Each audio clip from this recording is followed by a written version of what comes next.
Hello and welcome to my narrated rolls. This is very fun. I quite like examining footage rather than just rewatching stuff. It's good to pause, reflect, and catch out on mistakes. In this role, I'm rolling with Gosha. Thanks to Gosha for allowing me to share the videos. And I am trying to practice my turtle as a means of defense and also counterattacking.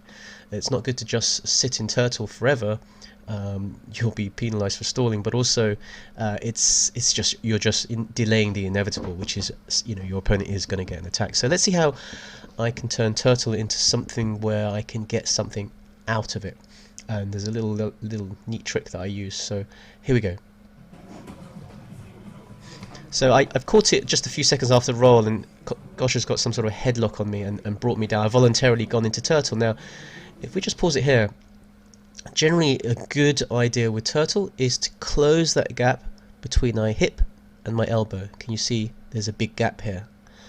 Now, Gosh and I roll every week, twice a week. We've done so for the past year as part of our training bubble. And she knows full well that this is a trap. I'm setting up a trap. I'm baiting her to feed her arm in here so I can trap it and do something from there. There are many things you can do from there, and maybe you'll see that in other videos, but it happens, it just so happens today that it doesn't quite work in this instance, but you'll see it later on. So we'll just carry on. And so she's not going for it. Most people would just sneak a hand in there to grab her collar and go for a collar check, but she's not going for that. So I'm sort of protecting my head on the other side and protecting my elbow and hip line on the other side. She's putting her weight now distribution very nicely.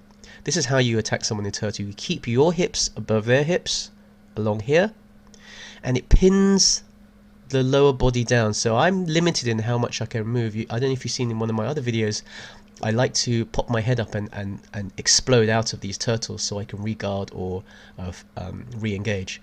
But here she knows that I want to move, so she's putting all her weight down on my hip line, but also putting some of her weight across my shoulder line, which gives me limited movement on my head. So I'm pretty much pinned down. So I'm kind of just waiting, hoping she'll take the bait. No luck so far.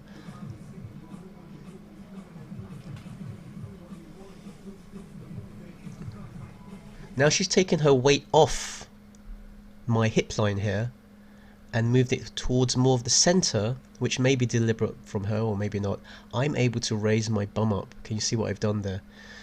This creates an instability. See that diagonal line here? That makes her fall off a little bit. And any amount of instability or unbalancing that I can do, even if it's a small increment, improves my position much better than it was before. Now she's feeding in. She's still aware of the bait. And notice what I did with my hands. I'm trying to grab. Just trying to make it very awkward so she can't attack the neck. There, she's feeding in there. And she pulls it out again. Now she's trying to get her leg over my head. I think she's trying to work some sort of... there's an armbar where you throw your leg over and you fall backwards. It's from judo. I must admit I forgot the name of it temporarily. I'll Google it later.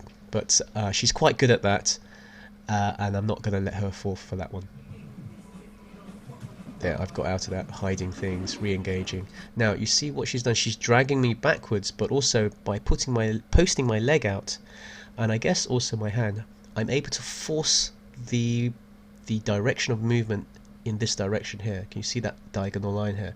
I've created a very strong post, which I'm able to push off and push her backwards, which means she is unbalanced and she falls on her bum. This gives me a greater angle with which to drive forward and create some pressure on her. So already I'm turning turtle into something that's a little bit more positive, or a passive position to a more positive position. She's got some sort of underhook there. I'm not really worried about that. What I'm worried about is that I will turn too much of my back to give to her and she'll start attacking the back. So I'm twisting my upper torso so it's not as easy for her. The problem is we are caught in the corner there, which is a little bit annoying for both of us.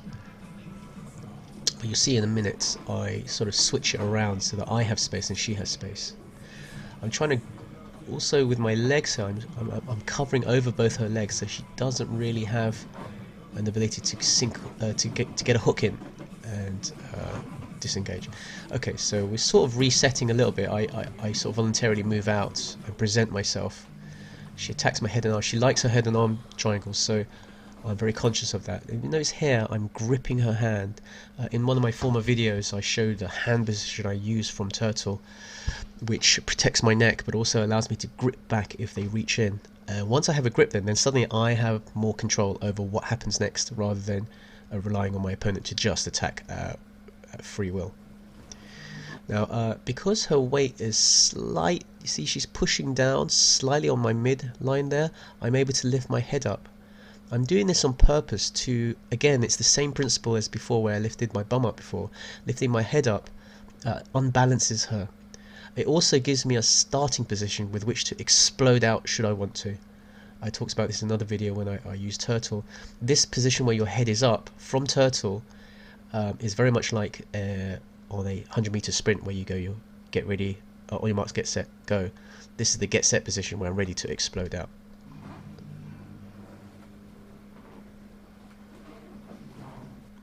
And we sort of collapse there. I'm not sure what happened there. Her headlock isn't on.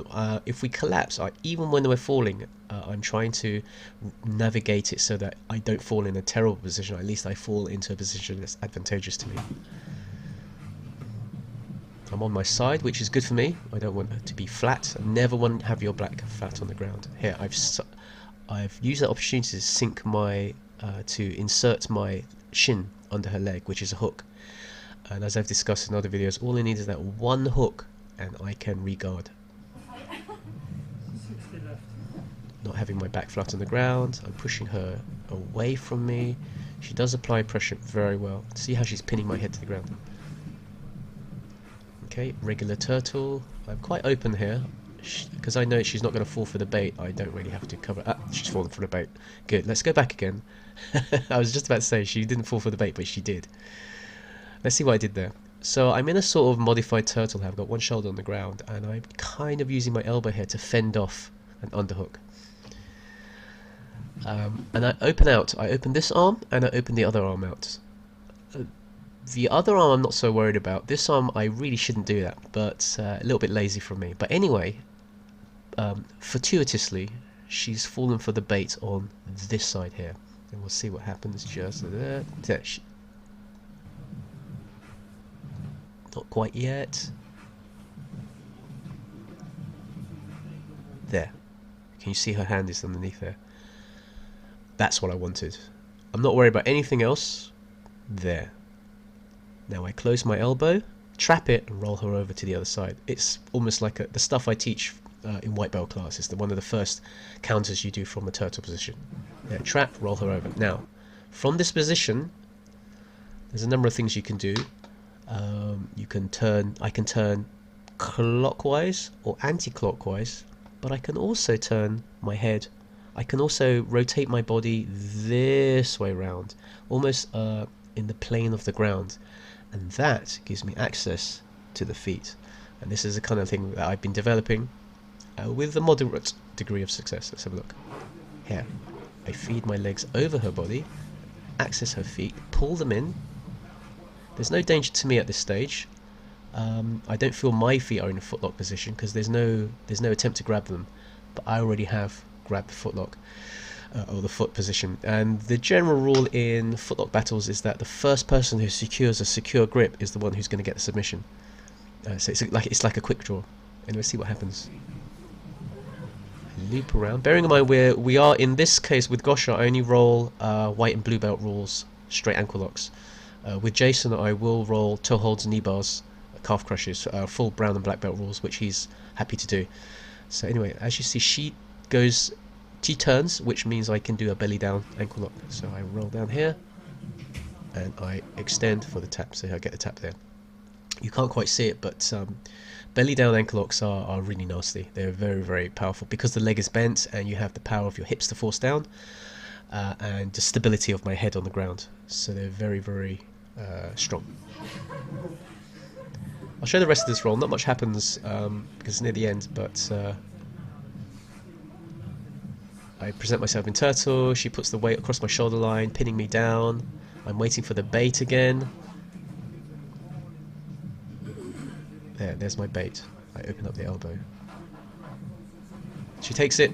I roll over. and cheekily I go for the same thing again, and we have a good laugh because it suddenly dawns on her that that's what I'm trying to do. And you know, you can fool a person once, but if you fool them twice, then you know, they really didn't learn the lesson. So, luckily with Gosha, she doesn't fall for the same thing twice. So in this case, I managed to get the bait and trap, but I didn't finish the submission there. Anyway, I just wanted to show you really the purpose of this was to show you how I get a footlock from turtle, which seems like a crazy place to get a footlock, but it's just one of those things that I do, and it's fun trying. So thank you very much.